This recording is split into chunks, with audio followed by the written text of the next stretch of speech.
Hey guys, this is day 8 of filming a video every day until I reach 100 days. And today I'm going to talk about, I guess, just how I feel. And right now I feel very lost. Very, very lost. And partly because the reason for that is because the podcast I was doing, Unleashed again, we just had a conversation about how seriously all of us are taking it. And it was a conversation about how for the other two people it was more of a hobby. And for me it was more of like, oh, I'm taking this as like my career. I want to grow this into a really successful podcast and make it something huge, right? But obviously I can't do that if we're not all on the same page. It was a really hard conversation to have because the reason why I wanted to make Unleashed and specifically the successful podcast, like the main thing in my life, was because I was hoping that Jayesh and Radhika would essentially like walk me through it, like be there for me throughout all the times I feel self-doubt and just be there for me. And there are people that would do that, and they're amazing people, amazing friends, but at the same time, like, I was relying on them too much, and I just wanted it to be the main thing. And coming to terms with the fact that it really is just a hobby is really scary for me. It's really scary for me because now that means I have to do my own thing and make my own thing my main thing. And whenever I feel self-doubt, whenever I'm scared, whenever I make a mistake, I have to be there for myself and push through it. And that's a really scary part.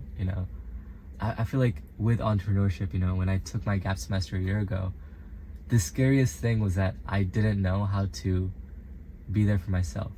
I just didn't know that, man. And let me sit underneath the sunlight. And the most important thing I learned during my gap semester was that the ability to be there for myself and, have tasks for myself and do them and stay accountable without any urgency, without any external urgency at least.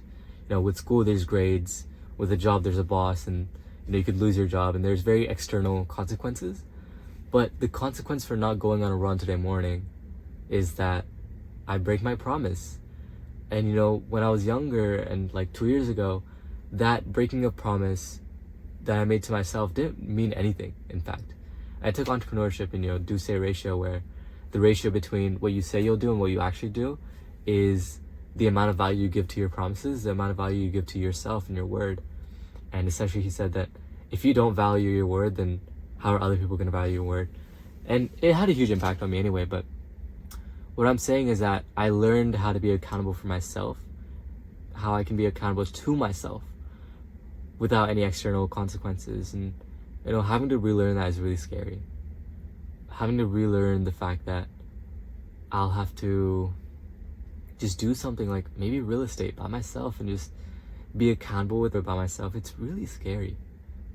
But that's the path of entrepreneurship, right? Where you're doing the third door, where you're doing something different than everybody else, but you're strong enough to push through it. This is what the future looks like, right? The future is a future where nothing is defined. No one's telling you what to do. No clear path for you.